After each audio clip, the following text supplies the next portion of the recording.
So eto na traffic na tayo, umulan pa ng bongga. O, so paano? Hindi nyo mapapasin kung hindi nyo talaga hahanapin itong lugar na ito. Lalagyan natin ng verdict ang kakainin natin dahil hindi naman natin to first time sa mga Japanese restaurant. Kaya magiging honest lang tayo dito. Eh yung undirty ng table. Nasa gamot. Ito yung tamago, egg. Bakit kalahati lang yung tamago? Kalahati lang. Hindi ito yung typical na miso ramen, hindi malasa yung miso. Ito hindi. Basta iba to. Tingnan natin kung magkano aabutin. Ano ang hula nyo? Magkano kaya ang ating mga kinain? Ang hula ko dito. Siguro mga... Deadma ang mega, deadma ang bash. Dito sa Balog, buhay ay walang stress. Chika-chika lang, kwento tawanan. Kay Romel, chika, good vibes ang tahanan. Ganon! Hello mga kachika! Welcome to my vlog. And for today's video mga kachika, naku, dumayo po tayo dito ulit sa Marikina. At hahanapin po natin yung Japanese restaurant na nakatago na mahirap hanapin. Kaya pipilitin nating hanapin para po sa inyo. Sana makita natin ang Jenny's Ramen House. Dito po yan sa Marikina. Kaya abangan po ninyo, samahan po ninyo kung hanapin natin kung saan po nagtatago ang Jenny's Ramen House. Kaya naman, tara na! But before that, please like, share, subscribe para po dumami na tayo ng bonggang-bongga at makakain tayo sabay-sabay. Ganon! Tara na! Eh, yung ang traffic. Ang traffic. Kasi pag magbablog ako, hindi talaga ako kumakain. Eh, yung gutom na talaga ako. Pero titiisin natin, mahanap lang natin ang Jenny's Ramen House na yan. Kasi talagang hindi mo mapapansin kung meron daw dong kainan eh. Kaya subukan po nating hanapin. Samahan niyo po ako. So, eto na traffic na tayo. Umulan pa ng bongga. O, so paano? So, di ba? Eh kapag umulan, triple ang paghihintay natin sa pag-go nito. Kasi alam naman natin dito sa Marikina, super trapika. Kaya anong petsa kaya tayo makakarating doon? O maabutan kaya ating bukas yun? Hahanapin na natin, tapos hindi pa natin alam kung saan yun. Tapos traffic pa. Isang malaking challenge naman po ito. Tutuusin ng Ronald Chika Vlogs. Kaya po naku, abangan po ninyo kung mahahanap po natin o makakarating ba tayo sa pupuntahan natin. Ganon. So eto na, nakaalpas na tayo sa heavy traffic. Kaya naman, sana makarating na po tayo at mahanap natin ang lugar na ating pupuntahan. Tumigil na naman ang ulan, pero basang-basa ang kalye. Ilaban po natin ito. Tara na, hanapin na natin siya. Malapit na po tayo sa ating destinasyon. Kaya naku, kayong bibitiw. Nakaka-excite kasi nagugutom na rin talaga ako. Ganon. Ito na, nakita na natin. Pero ang problema ngayon natin, kung saan tayo magpa-park. Ayan. Ayan, walang parkingan. Doon po tayo. O, kaya lang walang parkingan. Ay, dito kaya sa Genesis. Baka pwede. Subukan natin. I-try natin. Super challenge naman dito. Pwede kaya dito. Nakipark tayo dito sa Jenny's Pandesal. May bili tayo ng pandesal dyan kasi nakipag-park tayo. Ayan, nakapark din tayo. So, eto na. Pupuntahan na natin ang Jenny's. Eto na ang taas. Subukan natin dito. Ito ang Jenny's. Ayun. Maliit lang pala siya. Super maliit lang pala siya. Oh, ang daming tao. Grishaimashita. Yan, no? Ang liit lang pala nito. Kala ko malaki.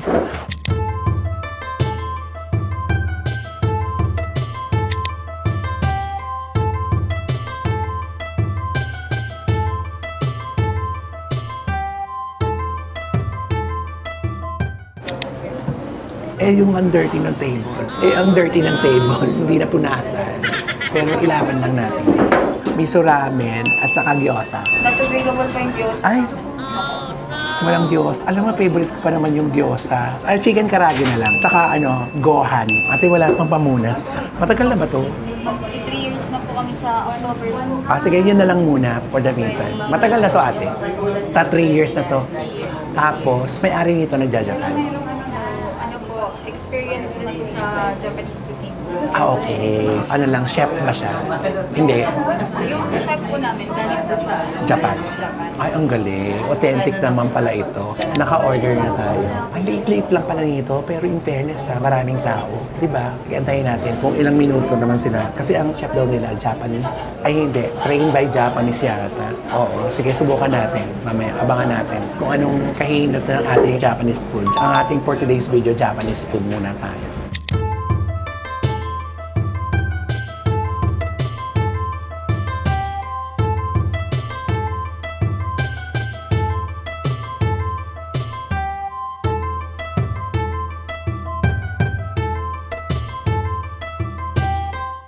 Ayan, oh, di ba? Ayun, ang tempura. Wow, sarap. Mukhang kusina nila, oh, dito. Hello naman kayo dyan, kuya. Pagod na kayo, no? Siksikan kayo dyan, di ba? Pero ang saya, di ba? Maraming order na nagsisiksikan, masaya. Kaysa may nagsisiksikan kayong wala lang, di ba? May Japanese ba dyan? Wala. Ayan, ayun yung ramen. Ayun.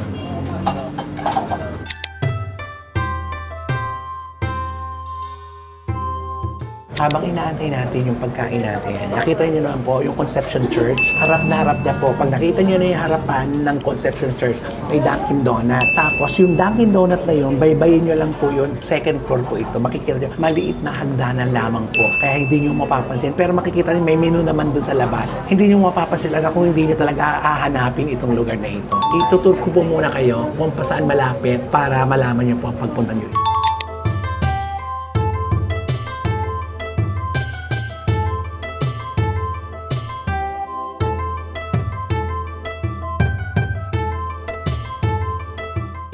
Meron tayong bagong friends, family. O, di ba? O, ayan, ang dami lang.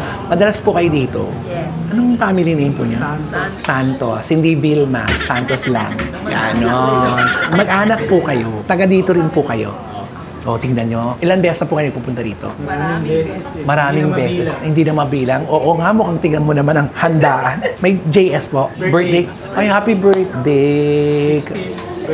Bata pa, 16th birthday. Happy birthday! Apat lang po kayo. Ay, sige po. And happy birthday, Juan Pocholo. Mga isa dyan. Nakakatuwa naman. Sige po, na-istorbo ko na po kayo. Ang dami lang pagkain nyo. Kain na po kayo. Salamat po. Taga Marikina sila dito. Ayan. May nakausap pa tayo mga pamilya, mga Santos family. Di ba babait nila? Kasi birthday daw, nakakatawa. Sige, antayin na po natin ang pagkain natin kung anong oras darating. Kasi sila, hindi pa yung dumating yung pagkain nila. Hello po. Kain po tayo. Gano.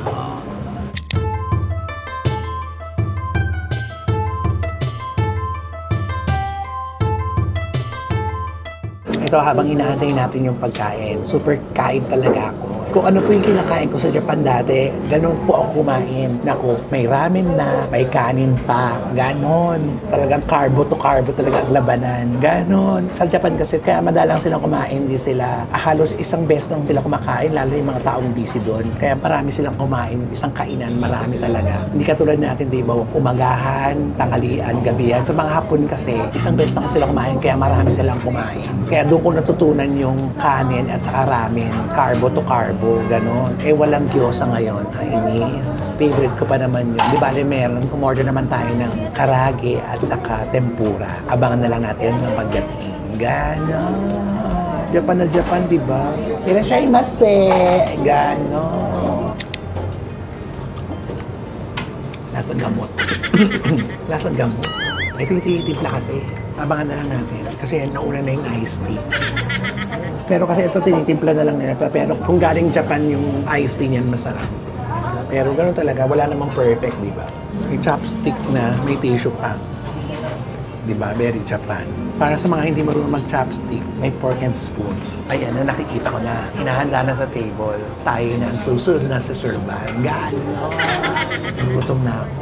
Kasi talaga, pag magpo-food vlog talaga ako, hindi talaga ako makain eh. Kaya pag naaabala, pag matagal, nakikita ko na yung kanin. Siguro marami magtataka, bakit may ramen na, may kanin pa. Ganun po sa Japan, ganun kami sa Japan. Sana masarap yung kanin. Kasi siyempre sa Japan, yung jasmine rice kasi super sarap. Lalagyan natin ng garlic ang kakainin natin dahil hindi naman natin to first time sa mga Japanese restaurant. Kaya magiging honest lang tayo dito. Pero parang feeling ko ha, yung nakausap natin yung family mukhang masarap. Kasi ilang beses sila bumalik dito eh. Kaya tingnan natin sa ating panlasa. Kasi syempre kanya-kanya naman tayo ng mga panlasa, di ba? Depende na yan. Pero dapat mas marami tayong masabing maganda kung totoo. Hindi tayo magsisinungaling kasi syempre nire-recommend natin itong mga pagkain ito. Dapat honest opinion lang tayo. Hindi sa ano pa man. Ganon.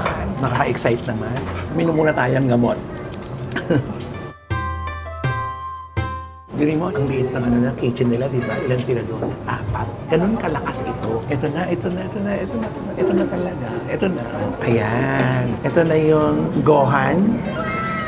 Ito yung rice. In Japanese, gohan. Chicken karage. Ganon. Ito na yung tempura. Payat. Payat ang tempura. Pero okay na kasi ano naman ito, pangmasa naman kasi ito. Diyos ko, tingnan mo naman kung parang bibitahin dito. Ang laki. Tingnan muna natin ito. Fairness, kahit na maliit siya malasa. Ito, gusto ko. Favorite ko tate. Anong tawag pangalan nito? Lagi itong nakakalimutan. Ilang beses kong tiyatang, pero nakakalimutan itong gari. Favorite ka. Ito na. Ito yung tonggarash. Lalagyan natin ng ganyan.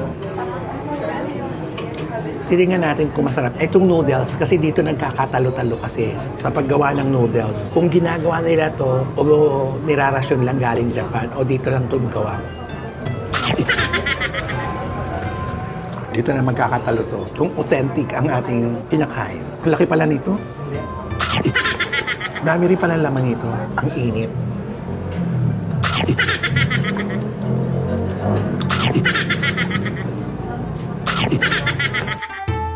Japan na Japan tayo for today's video.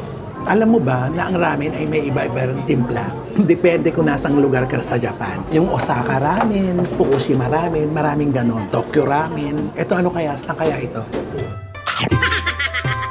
Titimplahan mo siya. Lalabas yung lasa niya lalo pag tinimplahan mo siya kasi hindi siya maalat. Hindi siya yung typical na ramen na may lasa agad. Ito may lasa lang pero hindi siya yung malasang malasa kaya titimplahan mo para lumabas yung lasa. Yung kanin na hindi pang Japan, pang Pilipinas. Kasi dikit-dikit siya pero hindi siya malaki yung black. Tingnan naman natin ang karage. Ang karage.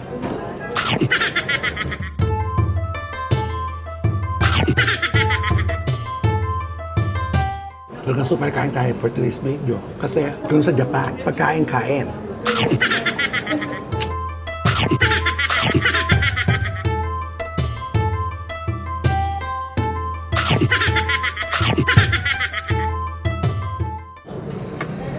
Ganon. Ang sarap ng kinakain ko para ako sa abroad. Tapos umuulan-ulan pa sa labas, di ba? Kaya perfect. Super dala tayo for today's video, ha? Kanin at saka ramen talaga. Ito yung tamago. Egg. Tamago. Bakit kalahati lang yung tamago? Kalahati lang. Itong karage nila parang sa Japan din. Talaga, in fairness. Etong karage rin nila. Alam mo yung lasang-lasa mo yung luya feeling. Di ba may luya to? Kahit na maliit siya, malasa. Kain tayo. Busoga. Super busog. Gusto kong sausawan muna. Very masarap yung authentic yung sausawan ng yung karage. Hindi ko mauubos yung ramen. Ang dami. Kasi malaki to, di ba? Dito regular. Pero nakain ko naman lahat yung laman kasi malambot. Ang bilis, di ba? Gusto ko pa sana to. Kaya lang, alam mo, may impaction na ako nito. At least, konting-konti na lang, di ba nga tira? Lagyan natin ng verdict. Yung tempura, iya sa akin, masarap. Karage, masarap. In fairness, pati yung sausawan nila. Etong miso ramen, masarap. Hindi ito yung typical na miso ramen, yung malasa yung miso. Ito hindi. Parang, basta iba to, pero masarap siya. Iba siya, di ba? Nakita mo yung malabnaw ng konti. Yung iba kasi, di ba, hindi. Pero okay ito sa akin. Japan taste, ganon. Itong gohan, talagang pagkain Pilipino talaga to, di ba? Nasa plato. Dapat to nasa mangkok lang, di ba, pag Japan. Anyway, lahat-lahat na kinain natin, ramen, karage, at saka tempura, it's a yes. Masarap talaga dito sa Jenny's. Masarap. In fairness, itry nyo po dito. Hanapin nyo po ito kasi ako, hinanap ko talaga to. Hinanap namin at tatagpuan namin. Ang dami ng tao.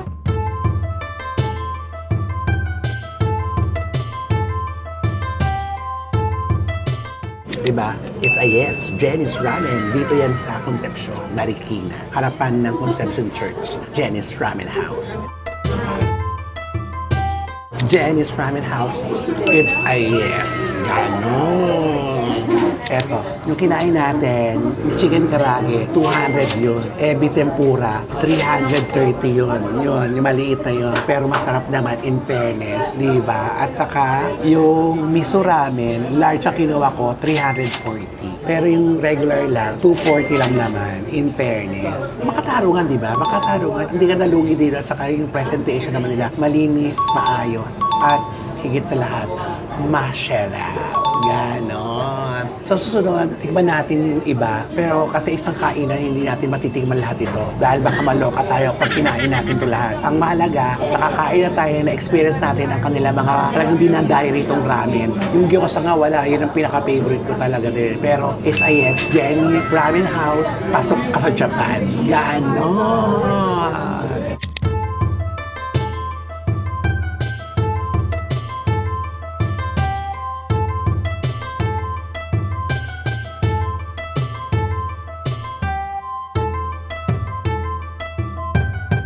O ayan, nakita niyo na mga presyo, di ba? Alam niyo na kung magkano ang budget ang dadalhin niyo rito pag nagpunta kayo dito. Tamang-tama lang yung presyo nila, tapos sa lugar nila maayos, di ba? At maraming tao, nakaka-Japan ang vibes. Gusto niyo ba? Ayoko nang tumayo kasi babaka-tension ko. Ha? Ganun talaga, kasi nga food vlog, di ba? Fairness. Tingnan natin kung magkano aabutin ang ating mga kinain. Anong hula nyo? Magkano kaya ang ating mga kinain dito? Mga hula ko dito, siguro mga 800 lampas. Siguro mga 900 something. Kasi meron pa yung sa cameraman ko, di ba? Tingnan natin kung magkano. Abangan natin. Pero wala tong 1,000, I believe. Ayan! 1,049! O, diba? Eh, busog na busog ka naman, diba? Bye-bye! Hi, happy birthday! Bye-bye! Thank you po. Daddy, thank you po. Salamat po. Domo! Bye-bye! Domo, arigato gozaimasu, Tagano. Pasok na kayo naman. O, so, tapos na po tayo, mga kachika. So, eto na nga mga kachika, tapos na po tayong kumain. Nakita nyo, napakaliit lang po na hagdanan ito. Pero makikita at makikita nyo po ito. Tandaan nyo ang katabi, yaan, no? Tapos eto. Oh. So with that mga kachika, Jenny Ramen House, it's a yes! At masarap ang mga pagkain. I-try po ninyo dito. Ay, sa wakas. Ito na sila, oh. Ang dami. Sabay-sabay na kami bumababa. So with that mga kachika, sa akin vlog, Dead Bang Nega, Dead Bang Bash. Dahil ang buhay ay chika-chika lang. Ganon.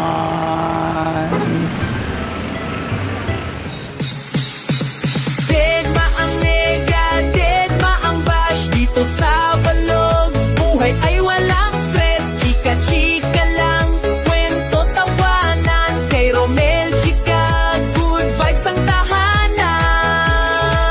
Ganon.